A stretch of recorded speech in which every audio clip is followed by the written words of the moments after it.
Partners FTI Consulting. I'd like to welcome you all to today's hydrogen webinar. We're very delighted to have this timely webinar, as many of our member companies are planning to invest billions in clean hydrogen projects.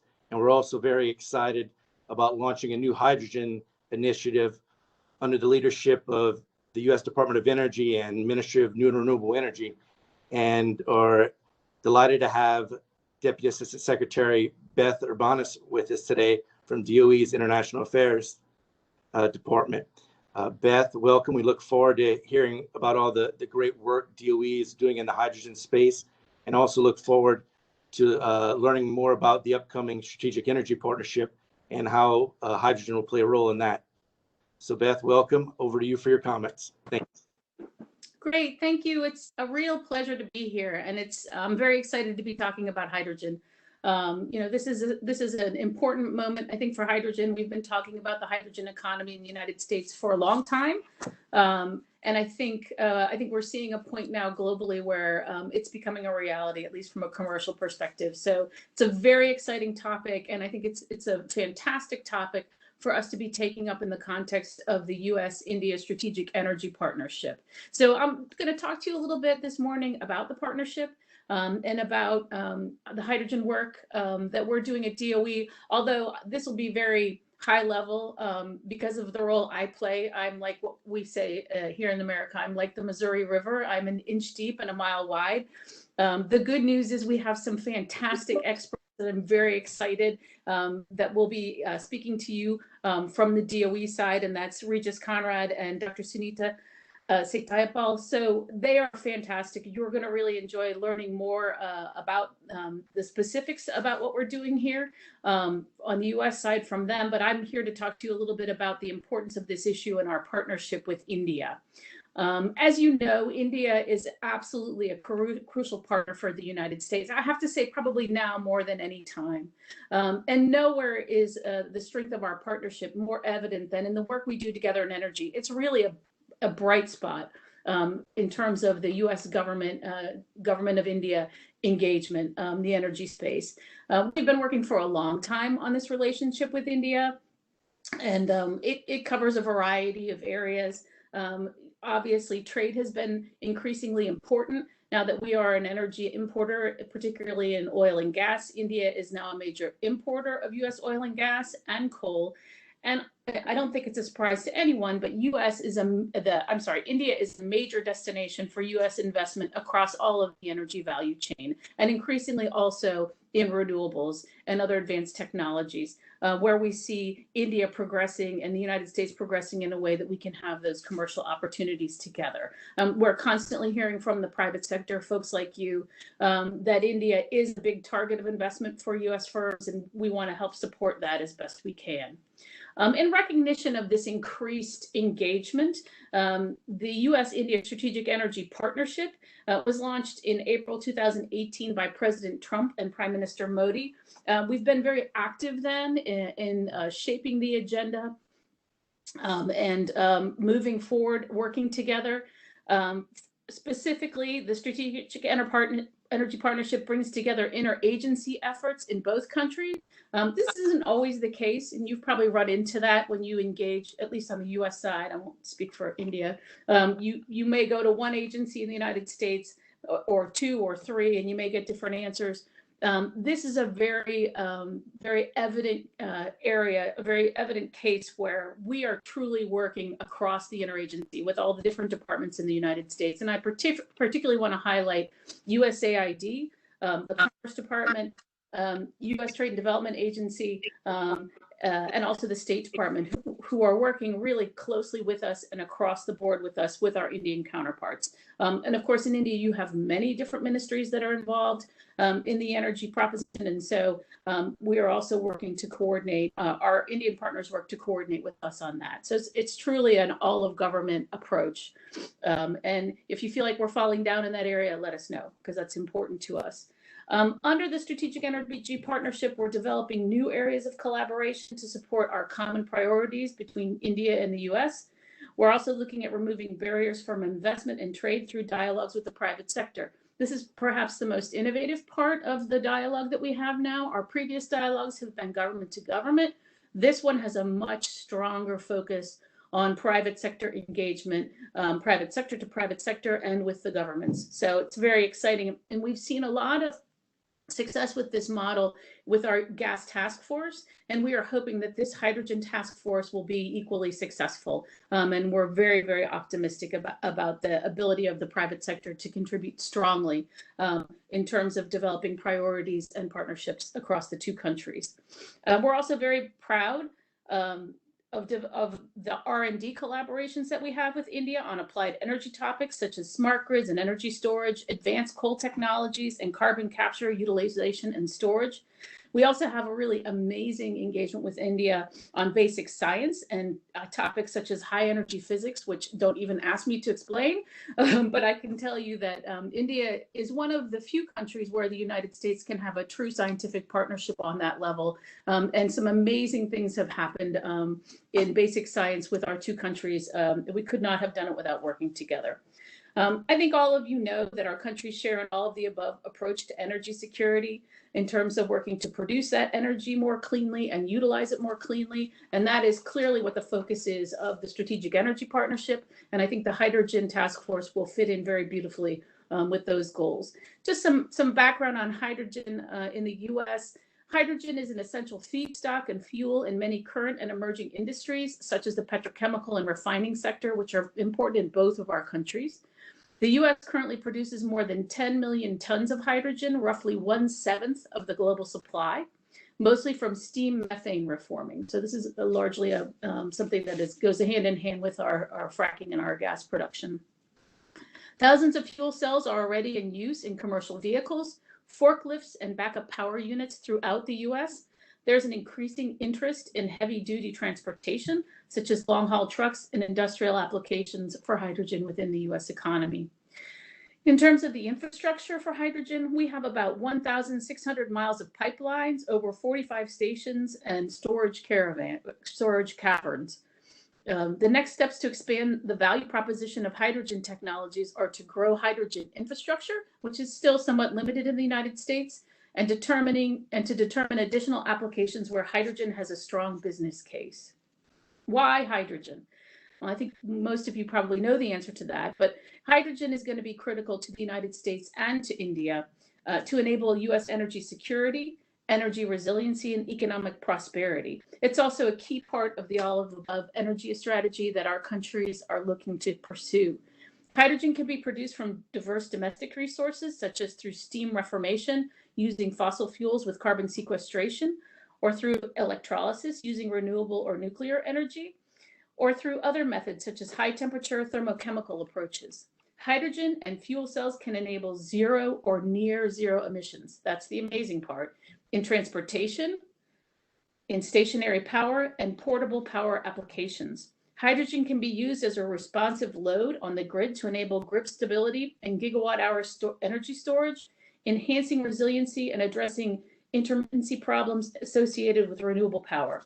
Hydrogen can also advance domestic industries, facilitating prosperity. In sectors like steelmaking and transportation, where carbon emissions are extremely difficult to reduce, almost intractable in some cases, hydrogen can really help address these issues. So it's definitely something we are going to have to pursue as we move to our low carbon approaches to our economies in the United States and India. In terms of the role of the task force, the Strategic Energy Partnership and the task force under that, given our similar resources and goals, the Department of Energy and the US-India Strategic Partnership Forum, together with the Ministry of New and Renewable Energy from India, have agreed to launch the US-India Hydrogen Task Force. The US-India Hydrogen Task Force will inform a joint approach to expanding the use of hydrogen moving forward between the two countries. DOE will leverage competencies from across the department to advance knowledge in and commercialization of hydrogen produced from renewables and fossil fuels, as well as hydrogen storage, transportation, and applied use. The group will specifically focus on transportation technologies, industrial hydrogen use, hydrogen as a storage medium, and the financial structures that will need to be present to ensure hydrogen success. Enabling activities will be included, such as sharing information on safety, codes, and standards to ensure a competitive global supply chain. This group will succeed through convening technical experts and industry leaders from both countries. A robust public-private partnership in the hydrogen space will be required to address the challenges and advance innovation. It's absolutely crucial that we have the private sector engaged here. As I noted, the U.S.-India Strategic Energy Partnership recognizes the value of industry perspectives to address energy challenges and opportunities. And we very much look forward to launching this task force with our MNRE and industry colleagues and to a productive dialogue going forward. And if you didn't know, the Energy Partnership at the ministerial level will be held a week from now. And this is one of the exciting events, deliverables for that dialogue. So when all of our big bosses get together, this is going to be something that we tout as a new thing we're going to pursue. And we're really looking forward to the discussion today, input from you, all of you on the WebEx today, and feedback as we move forward to start this new task force. And again, we want to thank our hosts, USISPF, for helping organize this and being a partner in this important initiative. Thanks. Beth, we appreciate your insights, and on behalf of the forum, I know we look forward to working closely with you to make the new Hydrogen Task Force a success. Next, I'd like to introduce Dr. Rama Kumar, Director of R&D at Indian Oil, to give his overview of the hydrogen sector in India. Over to you, Dr. Rama Kumar.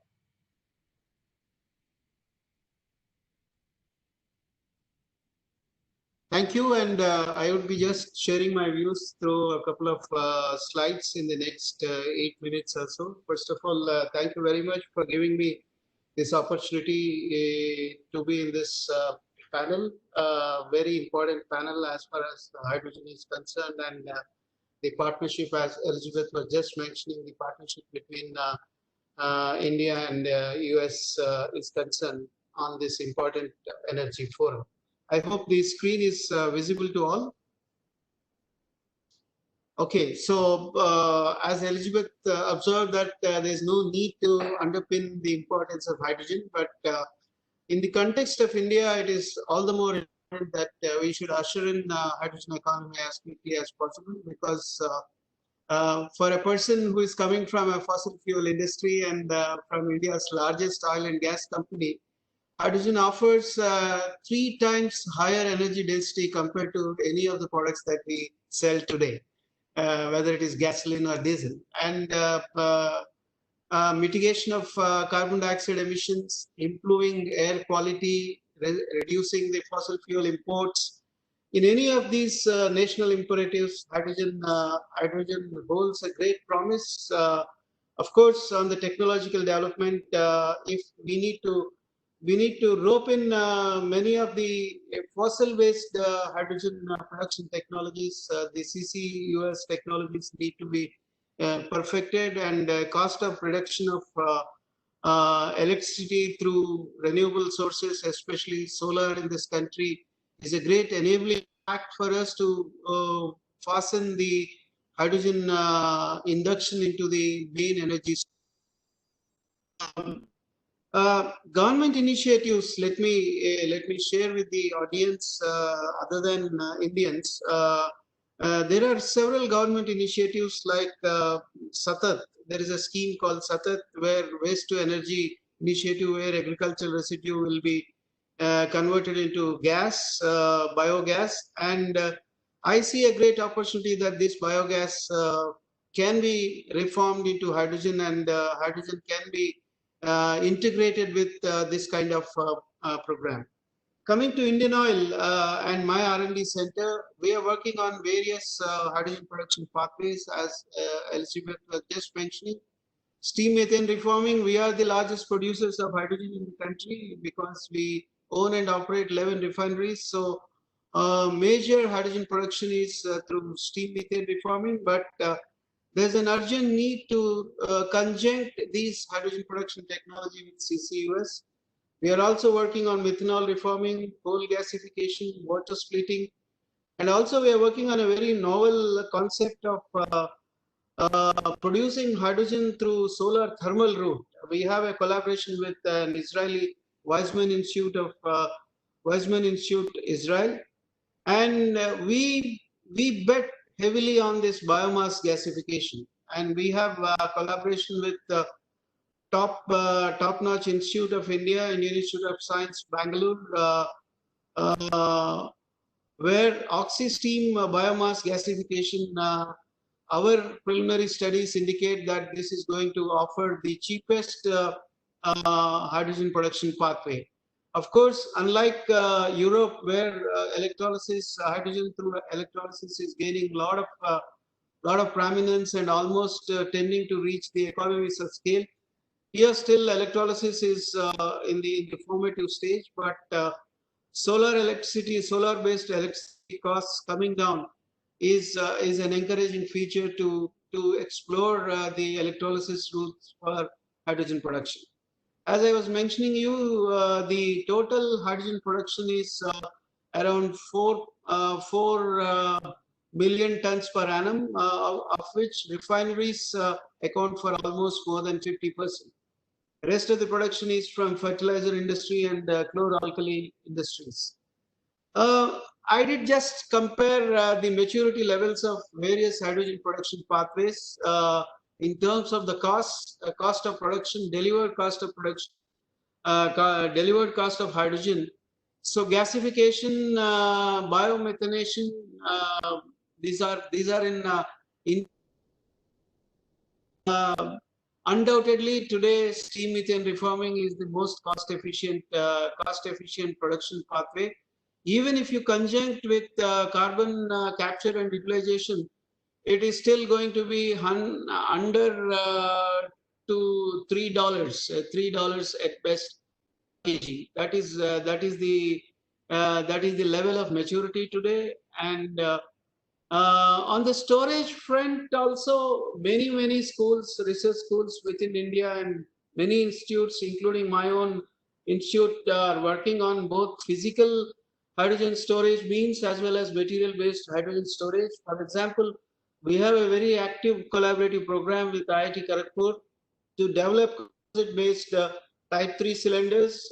We have already designed the prototypes, and these prototypes are under testing right now. And our objective is that we want to reduce the cost of these Type 3 cylinders at least to 50% than now. Metal organic frameworks is one area which we are very actively engaged in, and we feel that it holds great promise as far as chemical means of hydrogen storage is concerned. Coming to Indian Oil R&D, the first hydrogen dispensing station of the India actually is housed in my R&D center. It was set up way back in 2005. We also have the hydrogen CNG dispensing station within our R&D campus, and we have electrolyzed PEM electrolyzed hydrogen production units, 30 nm cube, which we are utilizing for various studies with a lot of mostly in the mobility sector. We also have elaborate fuel cell research laboratory facilities, both for PEM and SOFC, and we are also part of first hydrogen fuel cell bus in collaboration with Tata Motors, and we are also running some hydrogen-based forklifts in a testing mode, and going forward, probably in our refineries for the first time, we are going to convert all the forklifts into hydrogen-based forklifts. And recently, we embarked upon a very ambitious program of running 15 hydrogen fuel cell-based buses in Delhi National Capital Region. We floated an expression of interest, and we got a fantastic response from the Indian OEMs who responded that they can be part of this program with their fuel cell buses. The key element of this program is that we would like to test 4 hydrogen production pathways which would be suitable for various geographic locations of the country. So this would be a total value chain project where we are going to test the hydrogen production pathways, the storage means, and also we'll run these 15 fuel cell buses. This project is going to take off by next year, early next year. We are looking for some funding. We hope that some of our government agencies are in for funding this particular project. We are also on the verge of embarking upon a very novel experiment of ushering in hydrogen, not in a full-fledged way, but spiking hydrogen in the existing CNG. And we have a patented compact reforming process which can convert compressed natural gas into hydrogen CNG mixtures straight away without physical mixing of hydrogen. So it actually saves a lot of logistic issues of producing hydrogen separately, storing it and transporting it and mixing it in the CNG. Our country, the CNG footprint is actually expanding, and we want to experiment this in one of the Delhi Transport Corporation's bus depots. We have set up this hydrogen CNG plant. This is already mechanically completed. It is about to be commissioned next month, and 50 buses we are going to convert from CNG to hydrogen CNG using the same CNG dispensing infrastructure. And our laboratory studies indicate that by just shifting the fuel from CNG to hydrogen CNG, we can attain 5% of fuel economy in city transport sector, and around 30% of emissions can be reduced. Even NOx can be controlled by simply fine-tuning the catalytic converter recipe. So this holds a great promise in a most economical way to improve the ambient air quality of the much infamous Delhi city. So we are very excited about this experiment, and probably in the next 6 months we are going to come up with the results and whether our claims which we obtained in the laboratory study, can they be validated on a wider scale. So this would be a great option of inducting hydrogen into the hydrogen economy. If you see other institutions in India, the conglomerate of government laboratories, CSIR, they have developed high temperature PEM cells. Bloomberg is there with the solid oxide fuel cells based on natural gas for power generation. Indian Railways, they are on the verge of inducting fuel cell based trains. Tata Motors has already constructed the first fuel cell based bus. Banaras Hindu University has already working on hydrogen storage, both chemical storage and physical storage. Center for Fuel Cell Research is also constructing a lot of PEM based fuel cells. So this is a snapshot of various agencies and organizations which are working in the area of hydrogen and fuel cell area.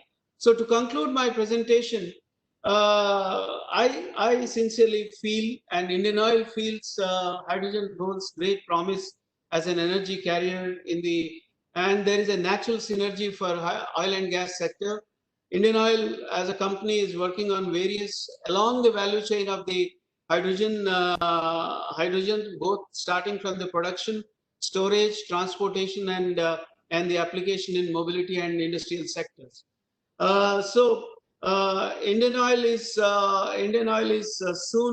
India is soon developing a comprehensive hydrogen roadmap. There is an interministerial group working on this aspect, and Indian Oil is keenly participating in this roadmap construction.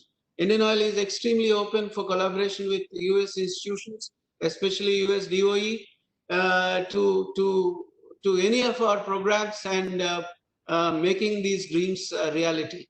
Thank you very much for this opportunity. Thank you, Dr. Ramakumar. We appreciate the overview and all the information on the cutting edge work that Indian Oil's R&D lab is doing. We look forward to collaborating with you in the future. Next, I'd like to turn it over to our knowledge partners from FTI Consulting, Amrit Singh and David Sanders. As many of you know, FTI is doing some amazing work around the world in the hydrogen space. And Amrit will also be giving an overview of his thoughts on the India market and opportunities. Amrit, over to you, my friend. Yeah. Thanks, Nolte. Very, very happy to be here, and particularly comments from both Dr. Ramakumar and Elizabeth. Thank you Elizabeth, for introducing the point about public-private partnerships. We know India has kind of taken a fairly pioneering view on the technology right from 2006, and all the good work done on the public sector side. But yes, to really commercialize the technology, we do need projects to come on board, come on stream. They have to be bankable. And for that, we need public and private sectors to work closely together. I want to hand over to my colleague, David Sanders, who's done a lot of this work in different parts of the world, creating bankability for projects. Why don't we take a view from there and then come back to India? David, over to you. I've just shared my screen. Can everyone see it okay? Can you see my screen, Amrit? Yes, we can see. You to do a full screen, David. That's as large as it will go on my computer. Does that work for everyone? Okay. Okay, let me just quickly give an introduction and a couple of these points. Okay, yeah. Just to reiterate what some others have said, that the hydrogen economy is largely being driven by decarbonisation. And this is expected to lead to huge growth in hydrogen demand. Even the middle case scenario from the IEA has the hydrogen demand multiplying by a factor of 6 over the next through to 2050. And the main challenges for decarbonisation are managing variable renewables. So how do you absorb the excess power when the wind blows and the sun shines? And how do you enable seasonal storage? And the second point is how do you deal with hard to electrify sectors? So that's particularly heavy transport, so long distance trucking, buildings where you can't use heat pumps, and industrial heat where high temperatures are needed. And then for feedstocks, how do you deal with carbon emissions from things like ammonia and methanol, and also in the refining sector? So that's what's really driving the hydrogen economy at a high level. But we need to be aware that hydrogen is very expensive at the moment. So this is still quite early stage developments. And it's not like solar and wind where it's just the technology that needs the cost to come down and you're selling electrons. It's the whole system. So hydrogen production is expensive today, whether it's green hydrogen from electrolysis or whether it's blue hydrogen from natural gas. Both are more expensive than the grey hydrogen produced from natural gas without CCS. The whole storage and distribution infrastructure needs development at scale. So large-scale hydrogen storage, pipelines for hydrogen, that all needs investment. And then the end applications are also new. So we've just seen the applications for hydrogen buses, that needs development, hydrogen trucks, hydrogen in steel. The whole end use application also needs investment. So it's expensive at the moment because the whole value chain needs investment. But there's a lot of people working on it. And one of the organizations that FTI set up and we currently run is the Hydrogen Council. And we've had 80 CEOs, over 80 CEOs from large companies join this organization who are helping to push the hydrogen economy and projects all around the world. And one of the things that companies in India may want to consider is joining an organization like this or alternative organizations to help work as a group to drive some of the economies that are needed to drive the cost down for hydrogen. And there are multiple projects going around the world. I've just picked a few here. These projects, all but one, have been going for almost 2 years at least. There's many more that have been announced. Just in this year alone, there's been about 20 large projects announced in Europe, including, I know, Saltend by our Equinor friends and one in Saudi Arabia from our Air Products friends who are on this call. These projects started, many of them started in Japan and South Korea, which were early movers in hydrogen. and more recently in Europe, Australia, and California in particular. And just want to highlight a couple of things about these projects. They're all very large. Almost all of them are consortium projects, because you need the production, you need the infrastructure, and you need the application. You need multiple companies to work together. And almost all of them are public-private. So on average, these projects have had about 50% public funding to support the cost reduction that's needed in these early days.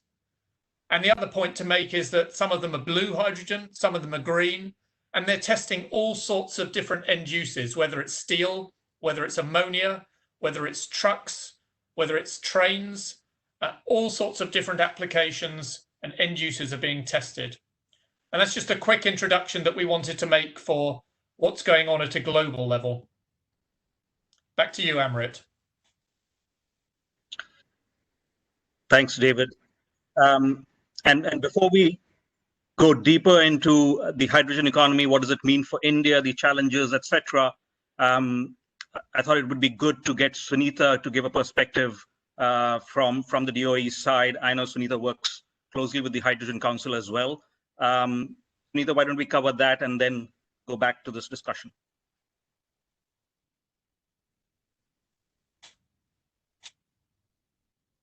Thank you, Amrit. So I had some slides as well. Is that something you'd like me to share now? Can yeah, sure. Send that.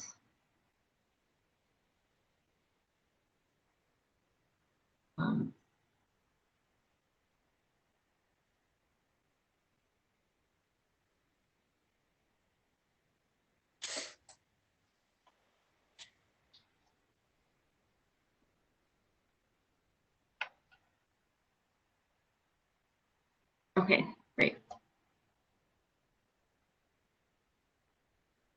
Everyone can see that. So first of all, it's a pleasure to meet everyone virtually. So thank you. It's great to see all the interest in hydrogen.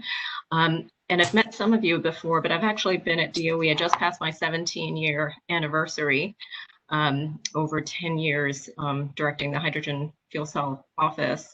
But before that, I was at UTC. And so United Technologies, as you know, developed the fuel cells for the space shuttle, also stationary power transportation. So many years, in the hydrogen space. And it's great, again, to see the renewed interest. And it was actually in the 1970s, going back to the history with DOE, where we started when DOE was formed, looking at hydrogen mostly for reducing dependence on petroleum at that time in the 70s. And then we ramped up the hydrogen efforts in the 90s, then again in the early 2000s. And this is our main guiding legislation here, the Energy Policy Act, specifically on hydrogen, which provides us with the authorization and the detail behind our program. And so it's really broad. So we cover transportation, utilities, industrial, portable, stationary.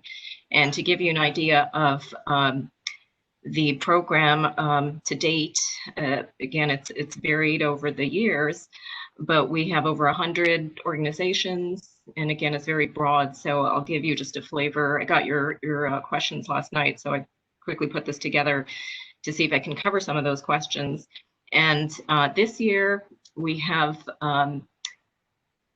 in our office covering, similar to what was just mentioned, there's still a lot of challenges. So even though we're very excited about hydrogen, we've been through the hype in the past, and we're also very realistic that we do need to address remaining challenges. And so with fuel cells, again, cost, durability, we're focusing there. Hydrogen, we have in our program production, really all the different technologies that Mr. Ramakumar mentioned as well. As storage, hydrogen infrastructure is a really key focus area this year with 25 million. And here we cover all aspects, so delivery, compression, liquefaction, dispensing. Again, this is really a significant challenge, and so we're working on infrastructure. And then technology acceleration, as we call it, includes really how do we transition the R&D to the market. And that includes systems development and integration. And I think, as was alluded to with David just now, and this is the first time I think I've seen so much interest from the utilities, and not just the renewable, intermittent renewables, but also baseload power, especially nuclear. So here we're actually integrating the electrolyzers with the grid. So there's a lot of testing, larger scale demonstrations, and then safety codes and standards is also very critical, 10 million here. And we also have training and workforce development activities, as well as systems analysis. So to give you a flavor of kind of what we've done, again, since the DOE program started, some of you may know that Los Alamos actually developed some of the early PEM fuel cell electrodes. GM actually relocated to Los Alamos in New Mexico. Eventually, the labs helped teach researchers how to make MEAs, and so lots of progress here. Fuel cell cost, quadruple durability, electrolyzers as well. We've seen huge cost reductions, storage, and then we have, through our program, also focused extensively on innovation, so over 1,000 patents. And now there are over 50,000 commercial hydrogen fuel cell systems, again, across applications. And so our main focus now is what we call H2 at scale, and enabling the R&D. And so that initiative is shown here. And basically the concept is, today we all know the electric grid here in orange, and then the gas grid, so to speak. And if we were to produce hydrogen, so we have primary resources on the left, and if we were to produce hydrogen, we could either feed that back to the grid or use it for all these applications here. So I think the key is, it's not just about one application like vehicles.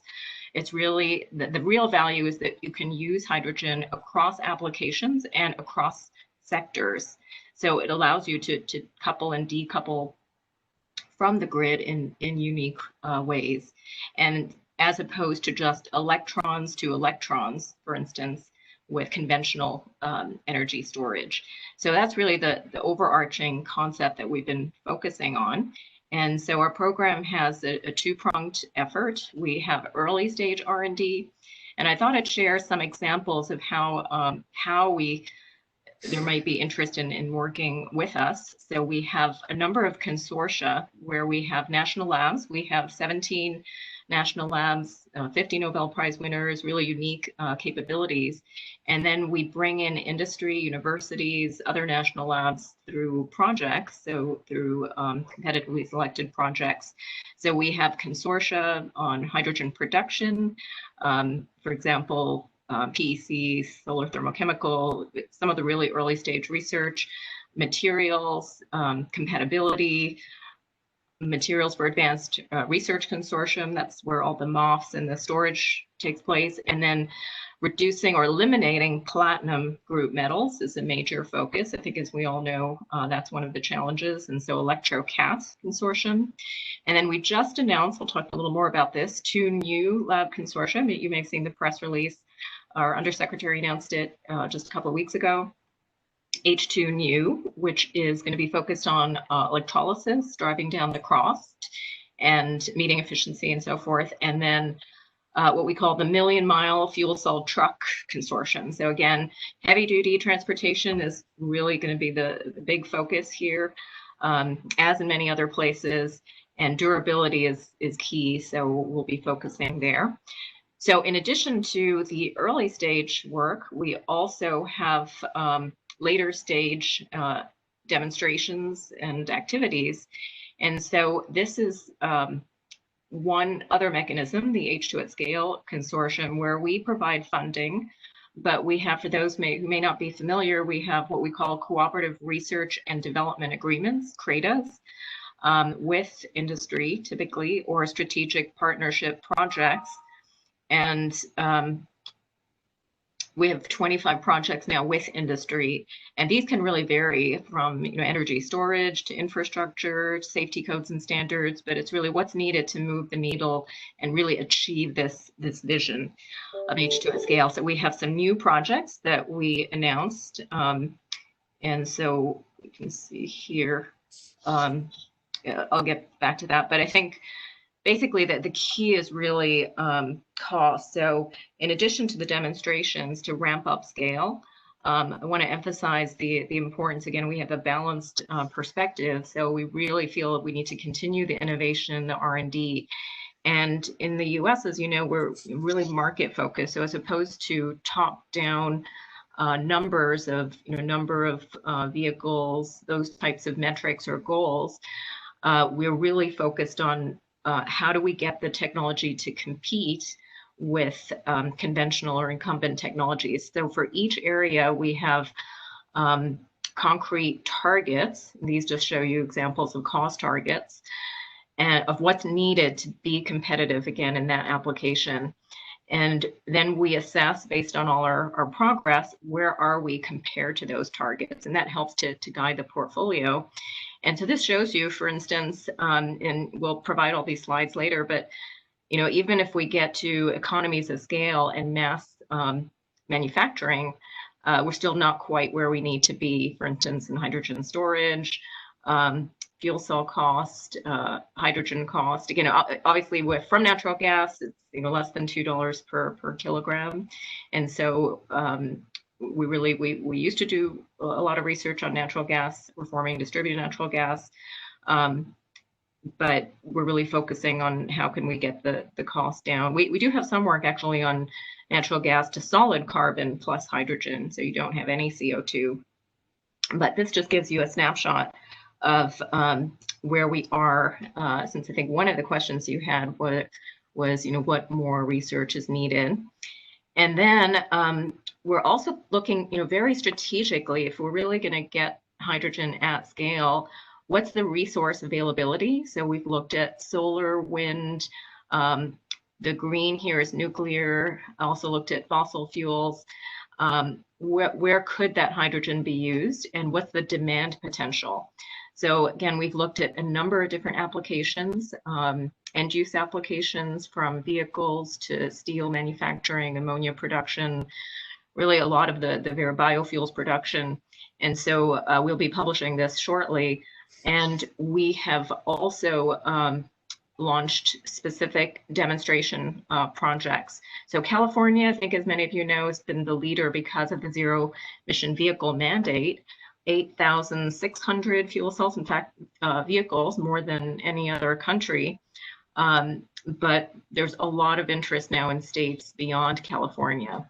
So our new projects shown here, Texas, integrating wind, solar, renewable natural gas, and waste products to produce hydrogen, and then use that hydrogen for multiple applications. And then Florida as well, using the solar with an electrolyzer, feeding that for vehicles, also a data center. And then we have two new projects we're really excited about with nuclear again, with an on-site electrolyzer, and then producing that hydrogen for both internal use and then also for other applications. And so we have plans, which hopefully we'll be able to announce very soon on some additional projects, which I thought I'd share in case there's interest. But again, electrolyzer manufacturing, R&D, so it's not just the early stage R&D. To complement what we're doing there, we're ramping up electrolyzers. I think, as was mentioned, carbon fiber tanks. This is really still a major issue. So we're planning to increase efforts there. I mentioned heavy duty, and then new markets. So we have 8 million planned for what we call high steel that we announced in January, or actually, I think it was a few months ago. And then the maritime demonstration area, since there was interest in ports, I thought I'd mention that as well. And then data centers is another really important area where there's a lot of interest. Major companies, Microsoft and so forth, have been really interested in that, partly because it's really difficult to get permits for the diesel generators as backup power. And so again, the drive for zero emissions, reliability fits in with the H2 at scale concept. So we have, I mentioned already the consortia that we announced. There's interest there. And then we just announced, just a few days ago, in fact, another H2 at scale create a call working with the national labs. We did this before in 2017. And the two areas we've had workshops and so forth, looking again at hydrogen and natural gas. And there we have one project in the US that's already doing that. But as you know, there's really a wide variation in the concentrations used. And so materials compatibility, establishing a harmonized framework.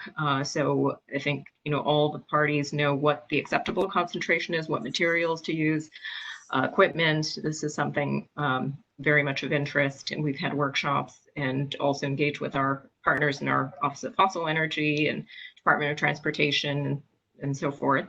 And then the other is infrastructure and components. And here, especially when it comes to areas like nozzles for heavy duty, still a lot that needs to be done. So we're coordinating there. And then finally, since there was a specific question on ports that I just got last night, I thought I would share with you we're definitely interested in looking at the maritime and port space. And this shows you, just for instance, depending on which port, Houston, for instance, has a major focus on ocean-going vessels here, the blue. The heavy-duty vehicles like drayage trucks, the New York and Los Angeles ports would be a focus. Cargo handling equipment, gray, you can see is needed everywhere. So we're really being pretty strategic on what we do in the port space. We have some projects already underway. The world's first onshore called cold ironing instead of diesel generators to provide power to the ships on the pier. We have a port strategy as part of our Texas project, and we will be again announcing our new port award very shortly. And then the first hydrogen fuel cell ferry in the Western Hemisphere, which again is very close to operation. But again, the key is really how do we build up supply and demand to increase economies of scale, this whole concept of co-locating production with use to help drive down the cost. And then there's still a number of challenges. I think we all know reducing the CapEx, the hydrogen infrastructure, the footprint, the port, and then also share, again, I won't go through all of these, but a lot of activities, especially in California, but also elsewhere, on really creating that cluster port concept. So I'll end with examples of collaborations. For those who are not familiar, MNRE has been participating in IPHE with 20 members.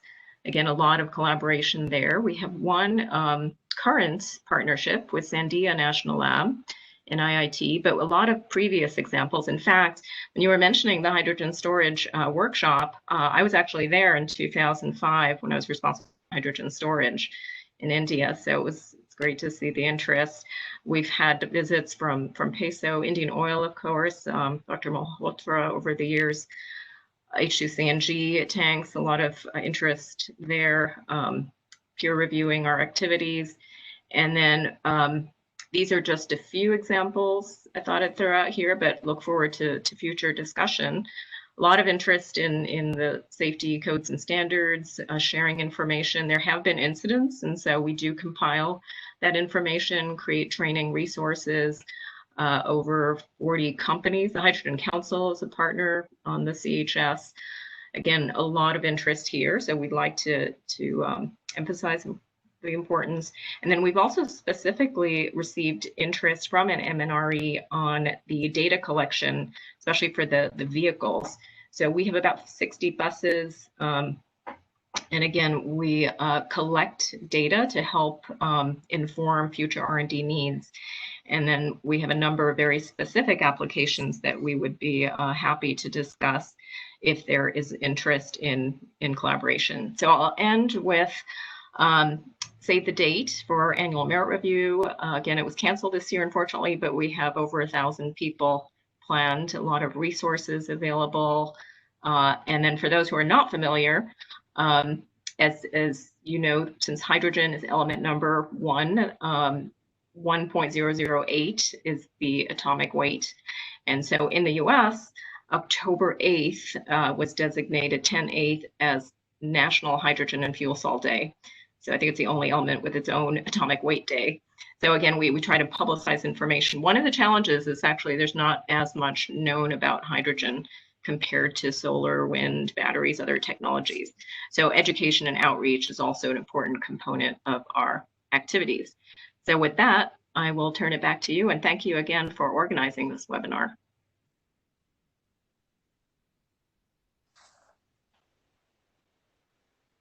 Thank you, Sunita. Let's go to our private sector representatives. We've talked about them quite a bit. So I'll just quickly introduce and then invite them one by one to speak. We've got Dr. Desikan Sundarajan, India Country Head for Equinor, Richard Bucock, Senior Vice President and Special Advisor to the Chairman for Air Products, and our very own Dr. Debashish Bhattacharya from Tata Steel, after Vice President of Technology and the New Materials Business. We also have Regis Conrad, Director, Division of Advanced Energy Systems from the DOE as well. So basically, we've spoken quite a bit on some of these issues that we that was presented. Do you want to dive straight in there? Equinor's been involved in many of these projects globally. Let's focus a little bit about, you know, what you think is the way forward for India, and how should we think about it? Yeah, great. Thank you very much, Amrit, for having us, having Equinor on this panel. I think there's a lot of good, I would say, information sharing about hydrogen, but the one thing I would like to really acknowledge is what Sunita mentioned, is about education. I think there's a lot of buzz on renewables going on, and as a company, we are investing in renewables as well.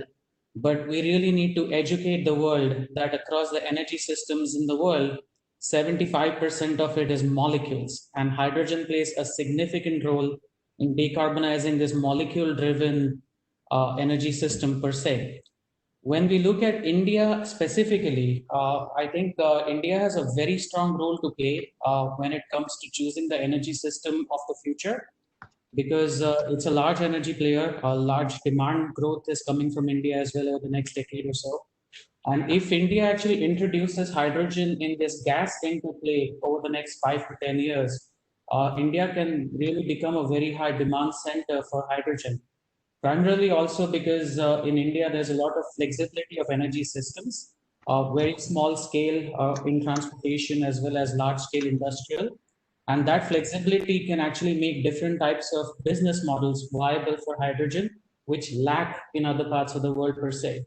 And one area where India also has a strategic advantage is infrastructure, because what we have seen as a company in many other parts, especially in Europe, is a massive amount of infrastructure that's already existing. So a lot of things need to be done to actually introduce hydrogen in the energy mix.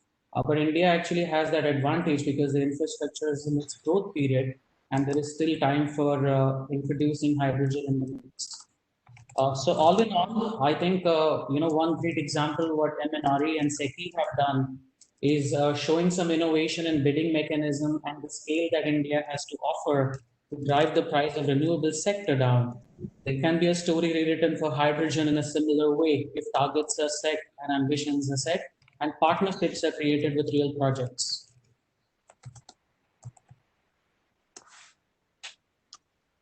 Thanks. Thanks, Desikan. Richard, do you want to give your comments on the India roadmap for hydrogen? Sure, thank you very much. And first of all, thanks for the opportunity to talk today.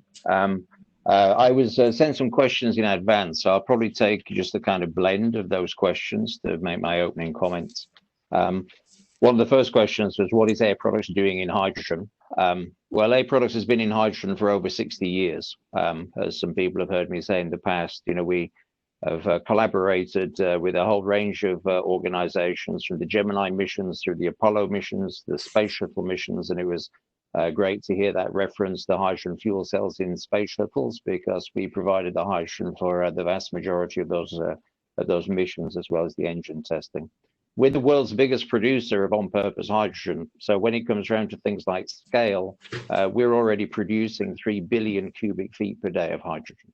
The vast majority of that is obviously coming from natural gas, from fossil fuels. But I think an important element around hydrogen is that scale does exist already. We operate over 1,500 kilometers of hydrogen pipelines. And again, much of that is in the Louisiana and Texas region of the United States in the Gulf Coast. So that, along with liquid hydrogen, because liquid hydrogen was the basis of a lot of our activities with NASA, and also importantly for advanced manufacturing. And this is an important element for India. Hydrogen comes with a lot of benefits, not just in the energy space, but in supporting advanced manufacturing. So if India is looking to get into advanced manufacturing of semiconductors, photovoltaics, and so on and so forth, then a well-established hydrogen capability is going to be very important. What we bring to the table is our build, own, operate model, as well as our technology. We have access to the full range of technologies, and we've been pretty busy in the last few weeks. You will have seen announcements regarding our collaboration agreement with Halter Topsoe relating to ammonia and methanol facilities, and those are important because we see things like ammonia in particular as being a vector for delivering hydrogen. I'll touch on that again in a moment. We also announced a major collaboration with ThyssenKrupp because in the area of electrolysis, we feel that there's an opportunity for increasing scale and significant innovation. In our industry, we've seen significant innovation, consistently over the years, with markets growing, but also achieving certain inflection points. And very good to have members of the DOE on the call today, because one of the things we're very proud of as we move from gray hydrogen to blue hydrogen is the facility we have in Port Arthur, Texas, in collaboration with the Department of Energy, is already recovering 1 million tons a year of CO2 and sequestering that through a CO2 pipeline and into oil wells. And that's been running for 7 years, recovering close to 7 million tons of CO2, and continues to run, and we're very happy with that. Again, we're demonstrating that things can be done at scale. And then most recently, in fact, just 2 days ago, we announced a major project, a major investment in the Kingdom of Saudi Arabia in collaboration with the city of Neom and our partners Aqua, to essentially take 4 gigawatts of renewable energy, a combination of wind and solar, through electrolysis, through direct combination with nitrogen to ammonia, and then delivering ammonia to hydrogen fueling stations in an entirely zero carbon manner. This is certainly a project at scale. We're very confident in terms of being able to make this happen, extremely confident, in fact. And one of the things that we believe is that it takes companies like Air Products in collaboration with the right partners to demonstrate that things can be done at scale. Because I think with the energy conundrum that the world faces as global warming continues to advance and the average temperature of the world continues to climb, it is a question of not only do we want to make changes to our energy system, but do we have the capabilities? And the role that Air Products can play is demonstrating that we actually have the capabilities to do that. We're doing 1 million hydrogen fills every year for hydrogen vehicles. We're operating, as I say, extensive pipelines. We are producing gray hydrogen, blue hydrogen, and in the next 5 years, we'll be producing green hydrogen at scale. We are keen to see other parts of the world set the leadership that the United States has set in many ways in this arena, and we want to be a part of that. Thank you.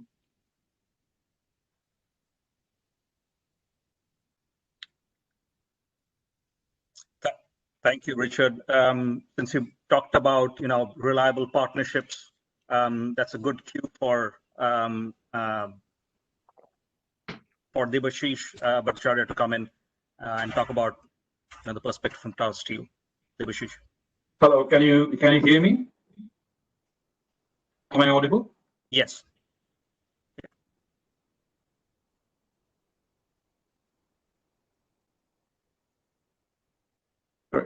Yes, there's a lag. I can't hear the response. Am I audible? Continue. Yeah, well, thank you. So thank you for having me at this web, giving me the opportunity to speak here in this August gathering.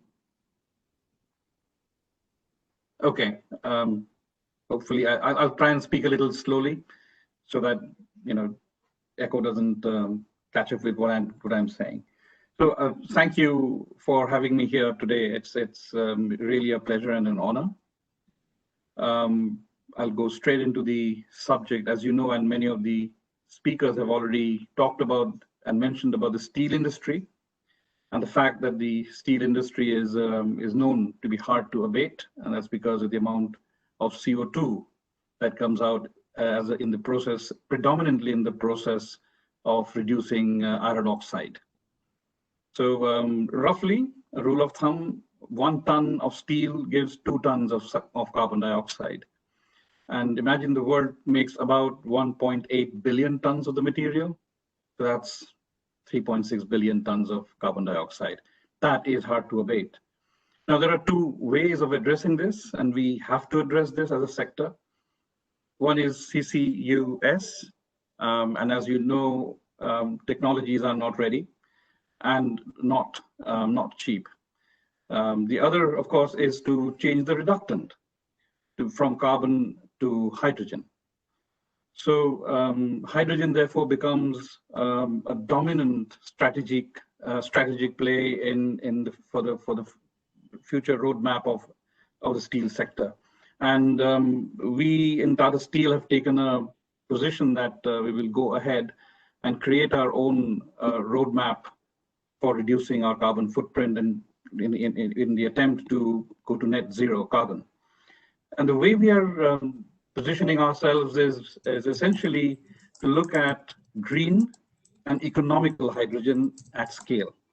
Just to give an example, if you have to reduce all the iron oxide using hydrogen and using no carbon, you would need about 80,000 tons of hydrogen per ton of reduced iron oxide.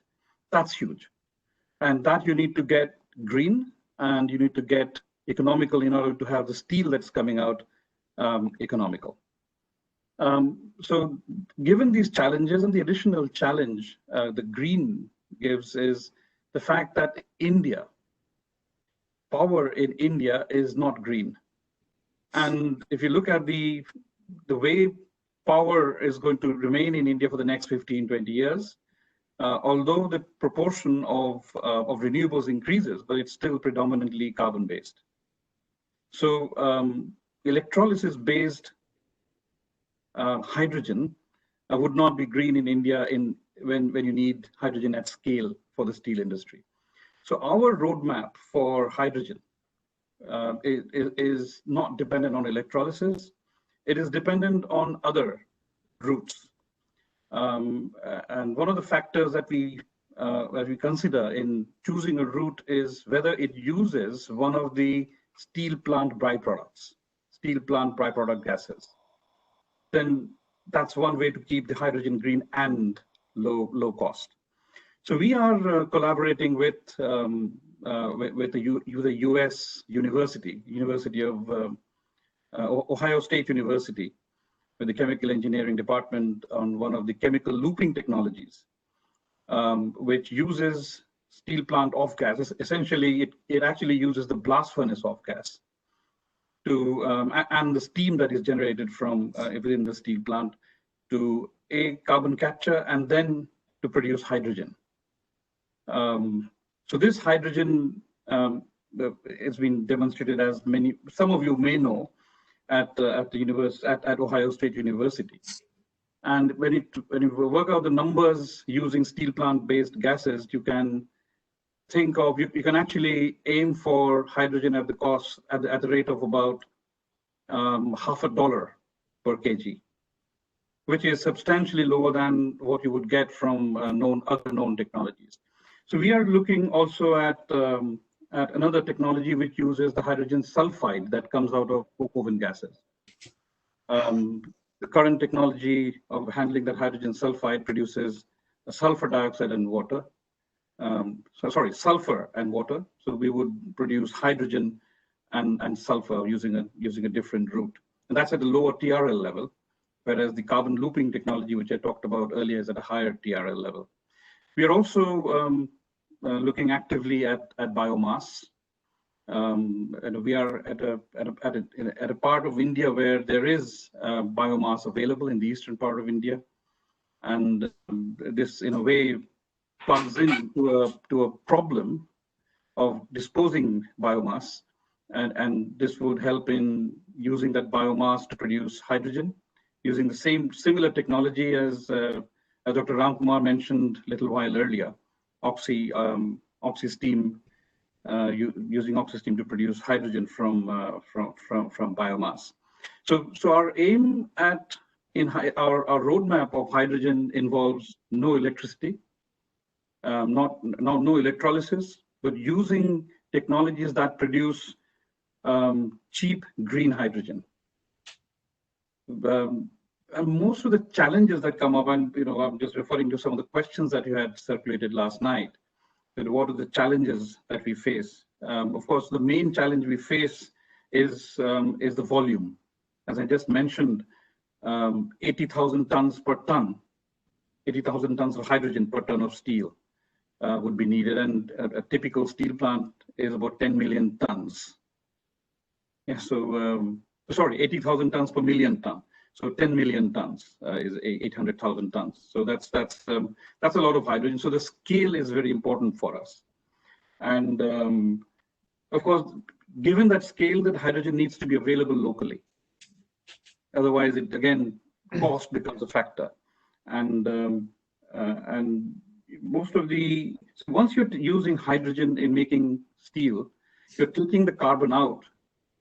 Even though it is the CO2 that comes out in the normal way of producing steel, there's also a lot of CO, carbon monoxide, that comes out, which is used as fuel because of its calorific value. So if you use hydrogen as a reductant, you are starving yourself of a fuel. So that hydrogen that we produce for reductant, as a reductant, needs to also act as a fuel in other parts of the steel plant, which adds to the amount of hydrogen that would be needed.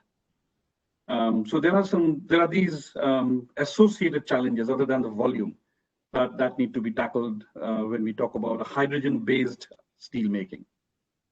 What do we expect from this forum, from such association? I think one of the critical factors going forward in the hydrogen economy is collaboration. Technologies technologies are initiated somewhere, they're used somewhere else, and it happens all across the world, all over the time.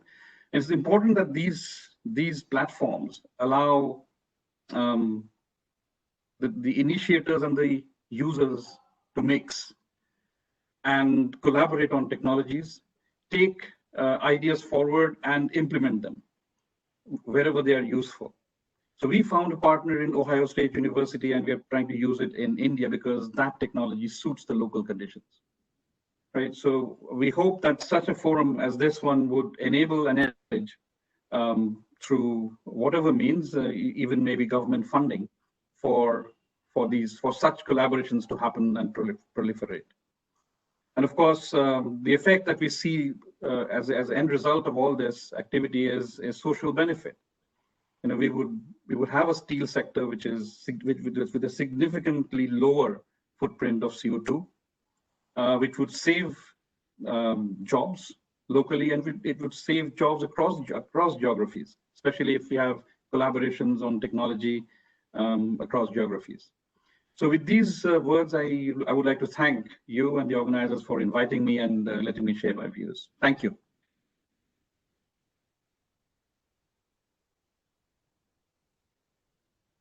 Thank you. Thank you, Dr. Bhattacharya. That was very, very interesting. We do have some time from Regis, Conrad. Well, thank you. It's a real pleasure and honor to be able to talk to you today about what's going on in fossil energy and the research that we are doing in the hydrogen space. Uh, I am the division director of Advanced Energy Systems. So we have a number of programs that I think that are, and we've been in discussion with you recently on the programs that I have that could support and that we could collaborate on. We've been pioneering the direct use of hydrogen for power generations probably since the late 90s and definitely into the 2000s. And the research that we have done, I'll go over a little bit of all the different researches that we have focused on, not in detail, but in the particular technologies.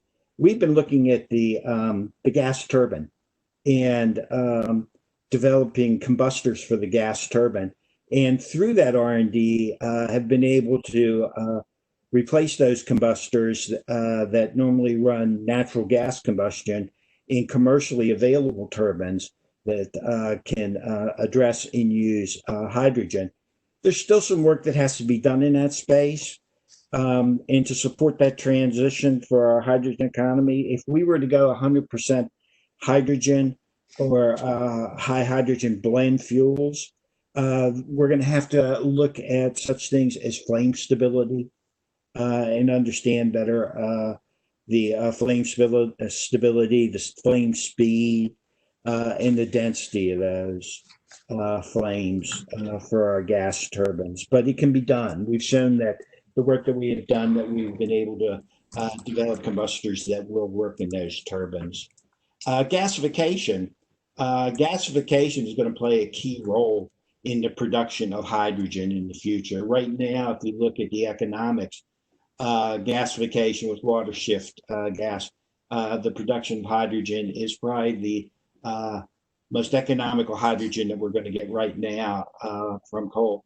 If we combine plastics, which I was pleased to hear, and we look at biomasses and those things, plastics will not only reduce our carbon footprint to that, but we can get to a near zero and maybe even negative emission profile for gas turbine technology. The previous speaker talked about steel, and with building power plants and things like that, we recognize the importance in the amount of steel and concrete that is used in construction.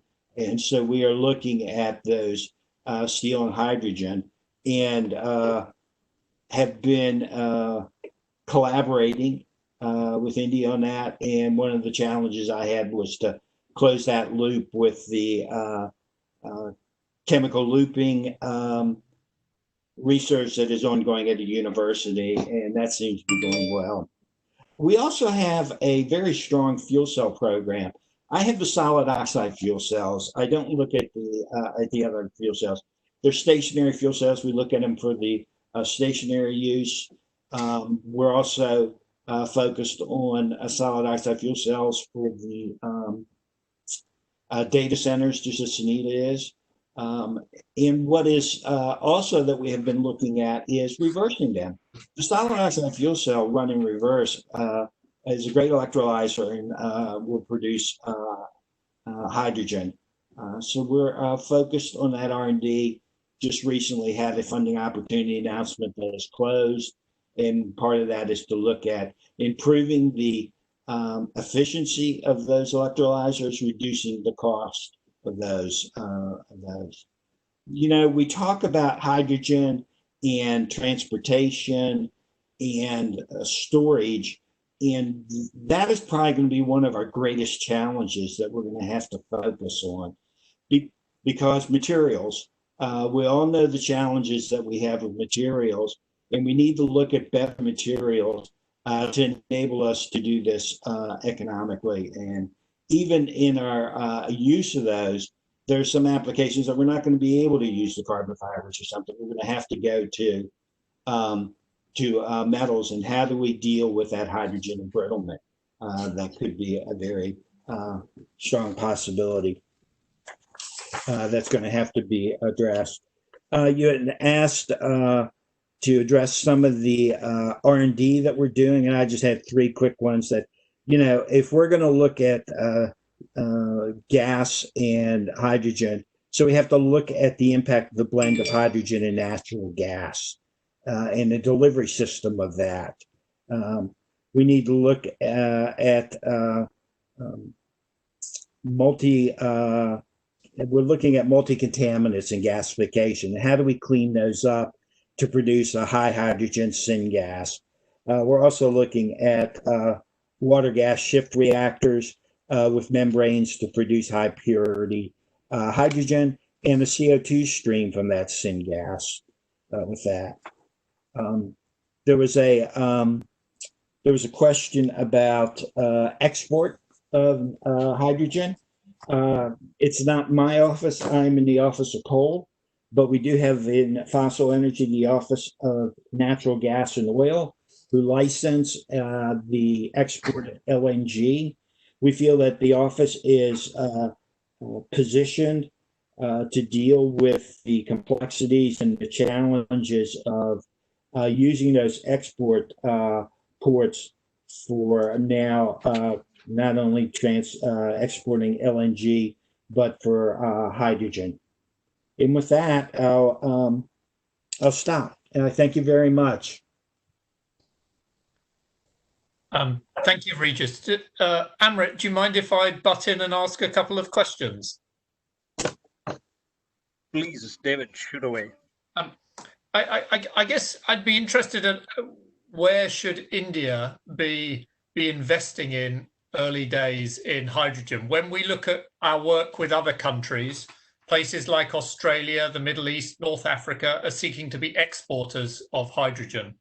Other countries are developing technical expertise around electrolyzers, fuel cells, and specialist applications, whether it's green ammonia or green steel. And India has some unique technology skills and some unique industries, the way you use compressed natural gas in transport or DRI in steel making, and the examples that Tata gave. Where should India be investing in to get a competitive advantage in the hydrogen economy? And I guess that's an open question to some of the panelists, because I'm sure you all have different views.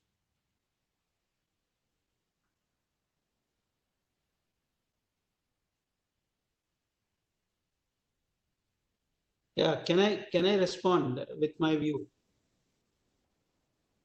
Please. Yeah, Please, Dr. Ram. In my perception, as Dr. Bhattacharya just mentioned, that electrolytic route, unlike in Europe, is still not an option in India, though the solar PV based electricity costs are coming down. So biomass based, Dr. Bhattacharya also mentioned about this, that India holds a great promise if we can perfect the technology of biomass based hydrogen production pathways.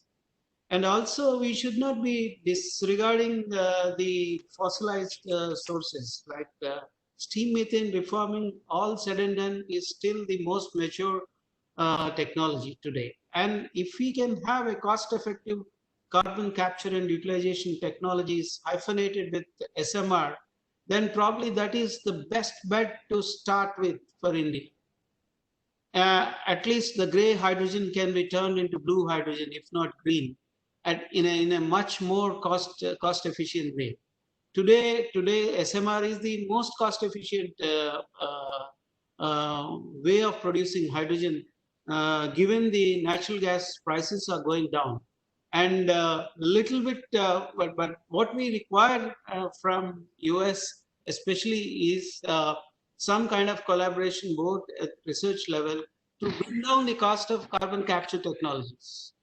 We all know that there is amine-based carbon capture technologies are there. There are some new schools of thought where biotechnological based carbon capture technologies are being worked out. Enzyme-based carbon capture is working out. So I think there is a greater need and immediate need for a very fertile collaboration for bringing down the cost of carbon capture technologies and hyphenate such technologies with SMR to bring down the cost of hydrogen and to turn the hydrogen from gray to blue to start with.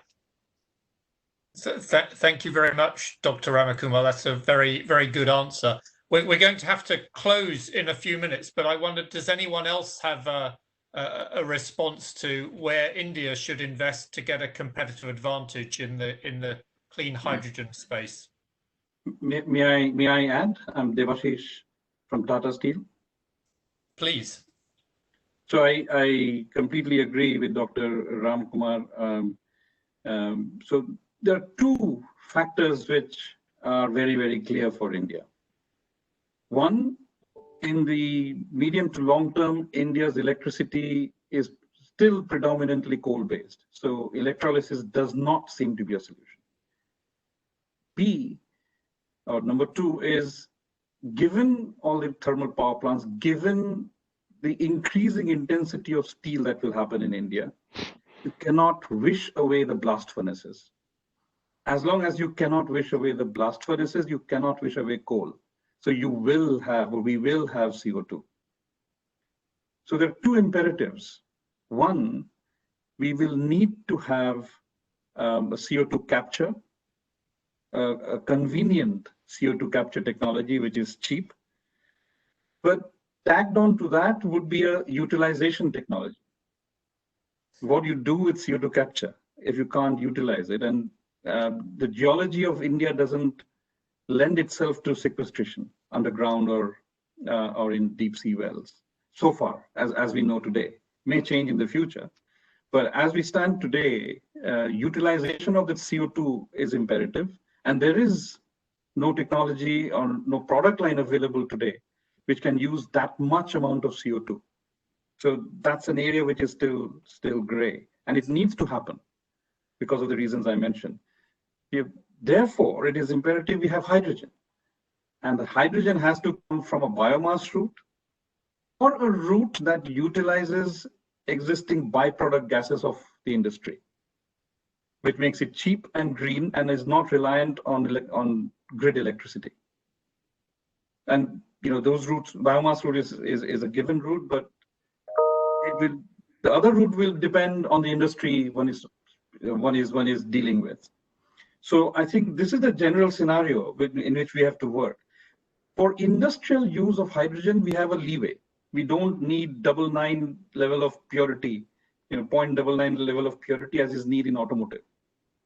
So we can do with less pure hydrogen, and therefore, more forgiving technologies can be utilized to produce hydrogen in mass and cheap for industry. Thank you. David, it's Richard Bukov from Air Products. If I could just make a comment. Please. I think the opportunity for India is to consider a very broad portfolio of technologies. In different parts of India, renewables are available to different degrees.